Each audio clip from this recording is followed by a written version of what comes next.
Hey, what's up, everybody? I got to freeze. I'll edit that. What's up, everybody? I'm here with another special episode of From the Farm. There's a lot going on in our country right now when it comes to disasters. Things continuing, of course, from Western North Carolina, where nobody's really showed up to help other than we the people, which is why I have Jeremy and Nicole on. And then also now we've got LA fires going on, lots of people displaced there, but we still had Tennessee and Georgia and Florida and all these places that our government is left hanging, and there are people there that need help. So because of what's going on in California, what's still happening in Western North Carolina, Jeremy reached out. He's with CT6. So I wanted to get to know these guys and what they're up to and how they're helping, because they're doing a lot with getting food to people that are displaced. So welcome to the show, Jeremy, Nicole. Appreciate you. Thanks for having us. Yeah. So where do you guys live now? What's your location? We're in Kansas. El Dorado, Kansas is our home. So okay, right smack dab in the middle. Yep. And so how did you get when Western North Carolina flooded, how did you get involved? Like, what was that process like for you guys? We were at church and they were playing like this little video about our church teams being out there. And, you know, the wife and I, we love to help people, and we just never really had the motive. Well, not the motive, but just the how to or where to help. Correct. Yeah. And I sit there praying, and I'm just like, God, how can we help these people out there? You know, and it just came to me. I was like, well, we own a meat processing plant, so we got all the meat. Yeah. So why not send out a good source of protein, you know, to these folks? And of course he wants to play with his toy. And sorry, our dog's in the background. Right. Crazy, you know, he never does it until we go live or something. So it's all good. But, so you guys own a meat processing house in Kansas? Yes. And do you do large animal, small animal, all of it? We do all of it. Yep. Okay. We're a USDA inspected plant, so great. We do it all. And so you're at church and the flood happens, and you guys have this resource already, and of course, food, shelter, safety, the three most important things human beings need. Yep. Correct. And everybody's used to just so used to doing like canned food drives or your non-perishable foods. And in situations like this where, you know, at first I feel like it started off mostly as feeding the people that were going out there to help, because like we heard they were eating MREs and things like that. And we were like, that's not enough protein to be able to do the type of work that these people are having to do. And then it went crazy from there, and people started, sorry, he wants his toy. People started they loved it. And we got the thought of being able to send everybody home with like a pound of meat so they could figure out how to cook it for their families and fuel themselves. And so it's just kind of taken off in that way. Yeah. Awesome. How big is your plant that you guys run? I think we're one of the smallest federally inspected plants in the United States. Oh, really? Oh, yeah. Yeah. It says very small on our. Yeah. Hey, but we make a difference. Yeah. The plant here in Cody I ran was 35 head a week. Yeah, you're a lot bigger than us. So I think really, we do about 5 to 6 beef and about 4 to 5 hogs.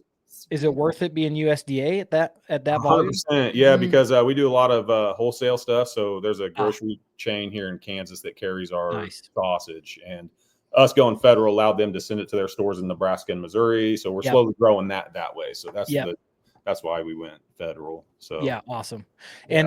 And I just read too that you have an official 501c3. Is that part of the plant or separate from the plant? This is a completely separate deal. We intentionally wanted to keep it separate. But it's kind of tenfold kind of came back around to our plant. But, you know, we try to use other resources than just our plant to make this mission happen. Yeah. And one of the biggest keys one of the biggest things that we needed to solve was how to get the meat out there. So I have a buddy who was in the Marines. He's now a pilot. Obviously, I was an Air Force guy. Yeah. So it's kind of funny because he's the pilot and I'm the Air Force guy, but he's the one flying me around, you know. So, but he's the one that donated his aircraft and his time and his fuel on the very first mission. And then and then there's another couple families, the McClures out of Augusta. And then he also donated some meat. So I think that first shipment was, right around 600 pounds of meat that we sent out there. And what happened is the aerial recovery group was our first mission or first team we met up with. I got connected with them through an old military buddy, through a guy named Jonathan Howard that connected me with Amy and Jay, who run aerial. Okay. And they called me right away and they're like, yes, when can you be out here? And I'm like, well, as soon as possible, man. We'll make it happen. And we did. And, you know, our intention was just to do this one thing and kind of stop. And then I came back and I was so emotionally touched by the devastation out there. And what that little bit we did, I felt like we could do a lot more. Yeah. And from then there, it just kind of grew. I made a social media post and it just blew up. We had senators sending us letters in the mail. And, they actually helped us get our 501c3 fast tracked as well. Yeah, So nice. we got it done within a month, yeah. which is pretty unheard of. Yeah. So it's just been kind of crazy to see how God is like literally just paved the way for all of it. Yeah. Amen. And everybody getting so excited. Like you said, it was originally just going to be that one drop, but every time we show up to a new mission, people's eyes light up and they're like, you did what? You brought it? And it's like, yeah, we got beef, bro. Yeah. That's so awesome. Yeah. Everyone wants that fake stuff. So walk me through the process then. You've got the 501c3, people can donate. Yep. And how do you source the beef? And are you sourcing live animals and then processing them, or are you sourcing already processed, or both, or anything? We're doing both, depending on the demand. We did get a beef donated from a local rancher here that is getting processed hopefully today by my guys up there at the shop. That's 100% going to go to Los Angeles. We are going to get that beef out to Los Angeles. Jay and Amy from Aerial reached out to us, I believe, Saturday. And there's a gentleman out there that he lost his restaurant and his whole entire community's gone. And he has been cooking and feeding. He just posted up on the corner on the outside of where everything is blocked off and has started making food. And that's the cool thing about it, is just seeing them just not even like set aside everything that happened to them personally and jump into the whole, like, it's my whole community. Like, we've got to come together and stick together and stay together through this, like, these tragedies that continue to happen. But yeah, it's a little bit of both. And it's really nice because we're able to keep the cost down because we do have our own plant, and that when we do outsource to other plants and stuff, they're very, very, very giving and give us discounts or whatever they need to do to help. Yeah. Logistically, would be pretty expensive to get it from back east to the west. So having the message grow and the expanding network, people can still donate because you're a nonprofit. They can still donate to CT6, and then you guys can try to facilitate those relationships on the West Coast to keep those costs down. Yep. And we keep getting numbers. We keep getting reached out to. There's still so much devastation in Tennessee that we didn't know about. But yeah, it's been cool to just have everybody together, and we have boots on the ground out there from people that we trust, and we know, like, if they're asking for help, then it's something that we need to fulfill. Yeah. We kind of sorry, not to cut you up. We kind of transitioned into, you know, we get that meat delivered out there. Like the wife and I, we've driven out to South or North Carolina twice. It's a long drive from Kansas, but if our pilot can't get it out there, and then you know, we'll transition and we'll try to help deliver resources, heaters. So you get rid of your frozen product, and then you're still there. So now where else do you need us? Exactly. And not so much when we have the flights, because we got to get in and out. But if it's something that we drive, then we're making our time worth it, and we'll help with whatever we can. I think last time we were in North Carolina, I was up on top of a camper drilling a tarp into the top because it was leaking and soaking their floors. We were delivering $200 worth of groceries, propane heaters, just anytime we hear a need through the connections that we've made, we do our best to fulfill them. What do you guys see on the ground? Well, first of all, what does it look when you show up with beef and you've got your truck or coolers full? What's the process like to distribute it? And then what kinds of things are you guys seeing in North Carolina? I mean, I see the videos on social media all the time, but I've not talked to people that are personally on the ground. So would love to hear your experience. So what we do is we've kind of teamed up with a lot of the relief camps. So mainly it's just local individuals that have came together, and they have distribution camps set up, and then they have like a kitchenette set up, and there's been I think the last 2 that we've been to, they had a designated chef that's been cooking mass meals for everybody out there. What it looks like out there right now, it looks just exactly like it does on social media. The day it happened. Yeah. Yes. It looks like a war zone. It's pretty sad. There's still piles of things everywhere, and the cleanup's going to be going on for years. I'm going to say. I mean, it's something that it sucks. It's your neighbor. It's our neighbors. It's our people, and they're not help. You know what I'm saying? So, I mean, really, when it comes, I think I listened into your guys' little podcast you had last night, and I don't remember who was talking about it, but somebody was saying along the lines of, we got to rely on ourselves. It's us that are doing it. We really rely on the government, and that is 100% true, and that's 100% fact of what's going on in North Carolina. And now with the California fires, they're kind of going through the same kind of stuff, but like I feel like they're getting a little bit more publicity over it, if that makes sense. Of course they are. It's the city. It's Hollywood. So it's crazy. And we just don't want the people in North Carolina and Tennessee to think that we forgot about them either. Right. So even though we're going to be sending some stuff out to LA, we are still coordinating and sending stuff to North Carolina. So I'm curious about those communities that you're talking about, where you got the chef there and so forth. Are these people that like the chef? Is that somebody who's from that community? Who's like you watch these like Homestead is out right now from Angel Studios, right?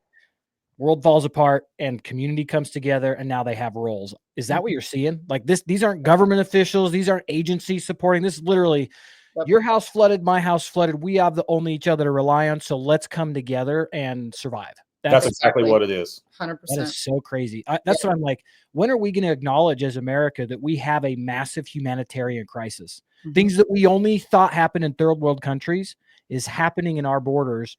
Now you add on California and the amount of people that are now homeless from there. Like, how are we not seeing how bad this is yet? I mean, probably that's because I'm not in North Carolina, but I bet if I was in North Carolina, you'd be like, well, it's right there. It's going to take getting boots on the ground and going out there and seeing with your own eyes, we're lucky. I grew up doing mission work. And so when I heard about it, it drove me crazy that I didn't have like a crew to team up with and go, so it was kind of crazy how, just building our own kind of thing, it just fell into our laps. And so,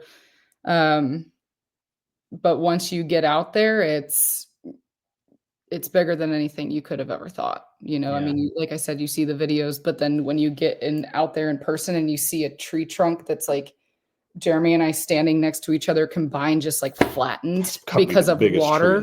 It is a big tree. Just like it makes it look like it was nothing. And that just shows you how much the water was ripping through. Or you look and it's like, oh, that doesn't look too terrible. But then you see 3 foundations sitting there where the house just got washed away. And it's like, oh, yeah, hey, there was houses there that are no longer there and are now down the river in one of those giant piles of rubble. Yeah, that's a crazy thing too. We started down and kind of around Asheville, and then we kind of made our way up north around Banner Elk, North Carolina, and south into Hendersonville, and south into Hendersonville. But you get off in the middle of nowhere, and that some of them rivers that flooded. I mean, you'll be in the middle of nowhere, and you'll just see debris from a house in a tree, and it's like, honestly, I haven't seen anything like it since Greensburg, Kansas tornado, which wiped out the whole town in Kansas. I don't know if you've ever heard of that, but no. How long ago was that? It'd been like 2010. Okay, even before that, I remember that. Yeah, I don't know. Yeah, it's been a while, but what's security like for people? Like, I do know.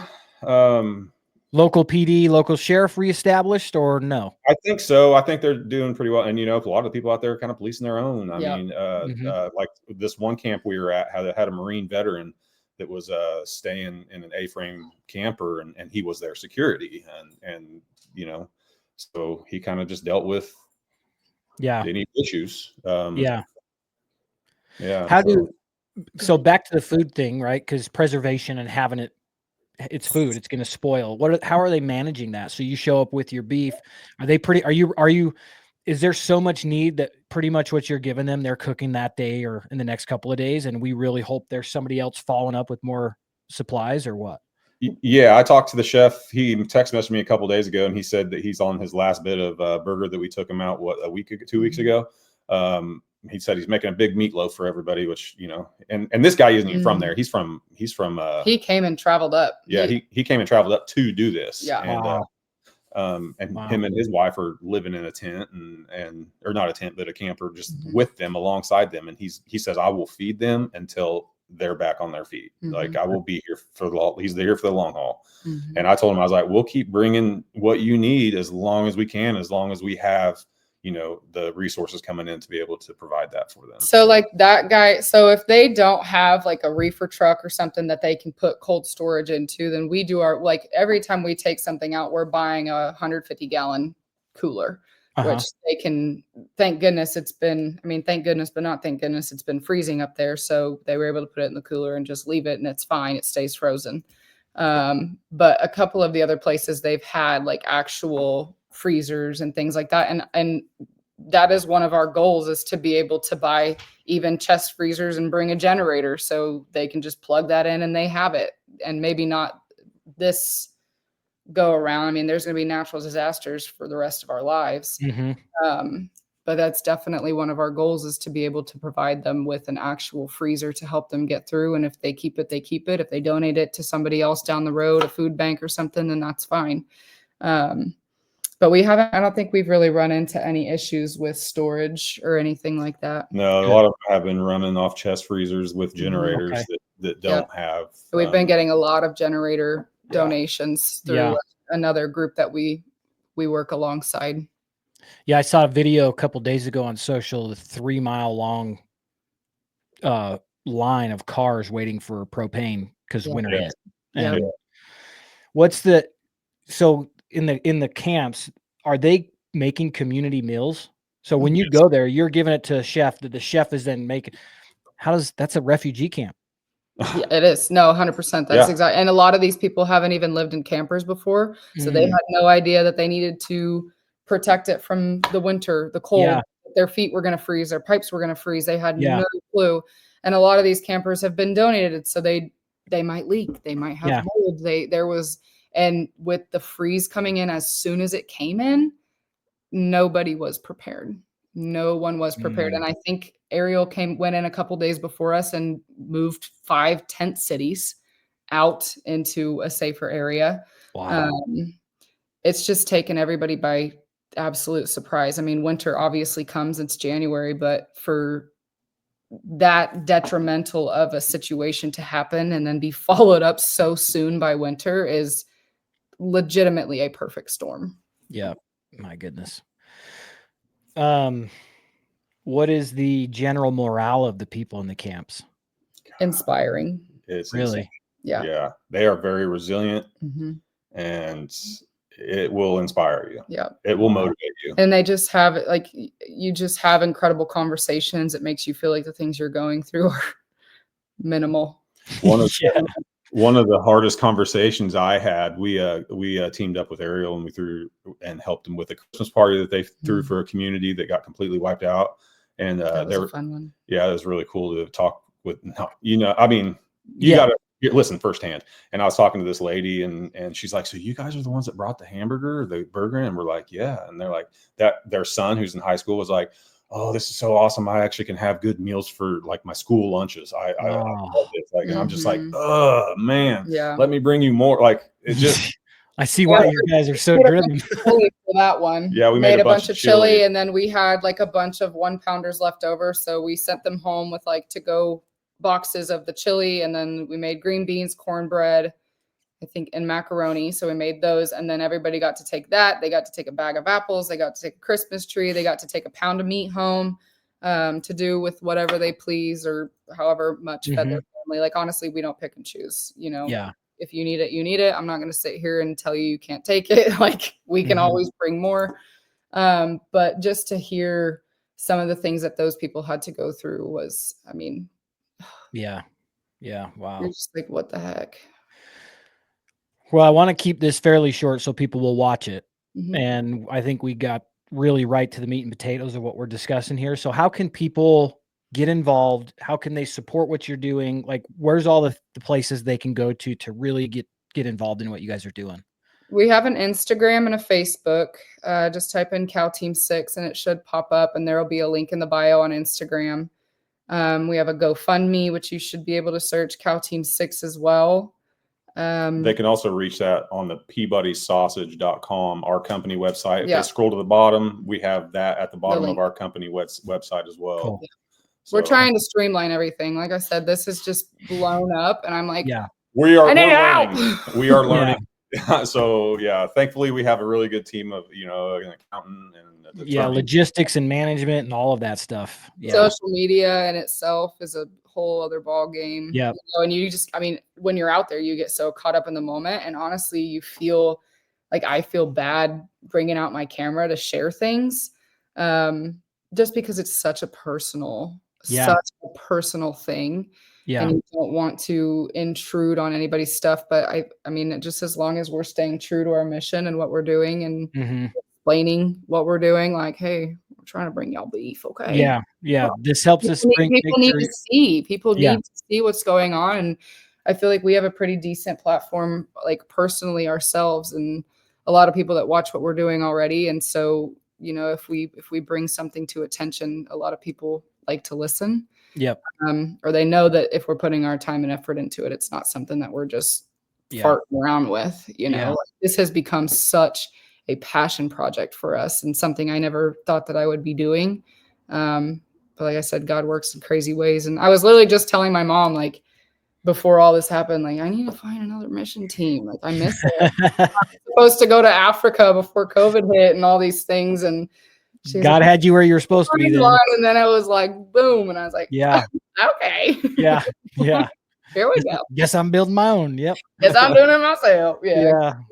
Cool. And I mean, that's our goal one day, is to just, I mean, have a team of a crew of people that come out with us and want to run alongside. And we just got to keep spinning the wheel and doing our best to keep it building. Yeah. Keep it going. We'll keep doing it until we're not. Yeah.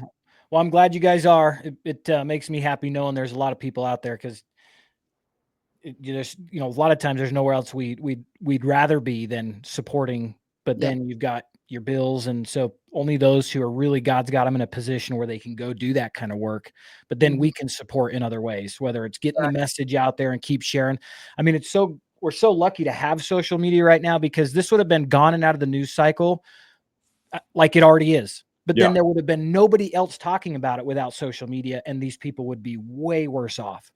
And so I think there's a guy named Matthew on X that I follow who does he lives there. And so he does a really good job keeping like the day-to-day, you know, here's what's up today. And without those guys, we would have no idea that those people are still in need of help. Yeah, our next mission up in Tennessee, I need to reach out to her again, but I found her in a comment section on Instagram. Like, she was commenting on the LA fires and just talking about how, I mean, she was sad that this was happening, but at the same time, there was no, I mean, just expressing her opinions that there was still counties in the Appalachians, whatever it is, whatever the word is, that are struggling so hard. And I reached out to her and was like, hey, will you DM me? We have a nonprofit, we bring beef, and we would love to help get a team out there to do whatever we can. Because the lady was funding all of it herself. Wow. So we got that connect, and that'll be another one that we go through. And, you know, it's social media has been the biggest blessing for sure. Sure. It gets eyes on, so many more eyes on than we did boots on the ground. Yeah. Well, thank you guys for doing what you're doing and messaging me, Jeremy. I'm glad you reached out. And the people in California, tell me about what they've got going on. Just so do you know much about what's out there yet, or what's going on out there yet? I personally haven't been dealing with that. Nicole, she's been in contact with the director of DR with aerial recovery. And that organization, if you don't mind me saying real quick, that organization is phenomenal. And if that's something, I think it's just, those guys are a blessing, and gals. Right. And they are kind of like our eyes on the ground right now that, hey, they need it, and then boom, we're there. But yeah, she knows a little bit more about California. I know that there's communities that are completely gone, and it's not just millionaires either. And that's Mm-hmm. kind of a struggle that we've been kind of running into, is people like voicing their opinion, like, it's all millionaires, they have other houses and blah, blah, blah. And it's like, no, it's not. Yeah, There's right. people that live in Cali that don't have all the money in the world. There's still families whose lives have been absolutely turned upside down. And regardless, our mission is to serve where we're needed. And if we get a call, we're going to meet the need, no matter who it is. It's not up to us to judge. Yeah, it's not the person because of their status. It's that they're a human being that God's called us to support. 100%. I may want to slap you in the face because you voted one way than I did, but I'm still going to feed you. You're right. Because God's called me to feed the you. most humbling thing that they need, and it could bring connection and bring a conversation where the media is not involved and people are seeing like, yeah, we're real people too. We're not all out to get each other. We actually do have a heart and we care for everyone. And nobody deserves to go through something like this. Nobody deserves to have their life just taken out from under them with zero control. And nobody deserves to have their limbo. Yeah. And nobody deserves to be ignored by the people that they 100%. should not be ignored by. 100%. The government not showing up, all the taxes that those people paid their whole lives, and now when they need them the most, they're nowhere. But insurance polls. Yep. But this is our country. Our country wasn't founded by a government. It was founded by we the people, and people are showing up for each other again. So you're right. Spot on. Amen. That's what we're here for. Just because I got out of the military doesn't mean I'm going to stop serving. Yeah. Yeah. I was Army and I went to Ramadi, and that's why I'm doing what I'm doing. Cause I took care packages to a guy at his home. And then when COVID hit and the store shelves were empty and the slaughterhouses were not enough of them, I was like, oh man, I'm going to be him if we don't get to work. And so God called me to this work 2020, and it's all food. It's all food, shelter, safety. And we're so vulnerable right now. And Western North Carolina is just a simple glimpse for people to recognize that we need each other and we don't need these politicians and these big corporations. We need to work together. Absolutely. And that means more farms. So there's more food so that we can feed more people in our own country. So when some of these people find out we're from Kansas and we drive all the way out there, I mean, there's one lady this last time was just in tears, like, wow, oh, you guys came out here for us. I'm like, yeah, absolutely. Wow. I mean, technically we're in the middle of America. We can deploy anywhere we're needed and you're in beef country. 15.5 hour drive, but a 4 to 5 hour flight, we'll make it happen. Yep. So like you exactly. said, middle of beef country, we bring it all. Yep. Being in Kansas with what you have for the availability for food. I mean, makes sense. That's awesome. Cool. Kansas want to help. They do. Yeah. That's great. It's been a lot of fun to see everybody come together to help us. Yep. It's been great. Awesome. We're just honored to be able to be stewards of everything, Yeah, that's really great. So one more time, where can people find you so they can keep up with your mission and how they can donate? Instagram, Cow Team 6, Facebook, Cow Team 6. You can go to peabodysausage.com and scroll down and you'll see we have like a little blurb at the bottom that takes you to our, GoFundMe. Yeah. But I think that's it right now. That's it right now. Can get everything else. I know our bank's working on a few other things for us to kind of try to help with like people mailing in and stuff. So makes sense. Great. Cool. Okay, awesome. Thanks for the work you guys are doing and for taking some time today so I could share this out. Hey, no problem. Thanks for having us, man. We appreciate you very much. Really I appreciate you texting me. It's great to meet you guys. Nice to meet you too. We'll stay in touch. Yeah, we'll see you.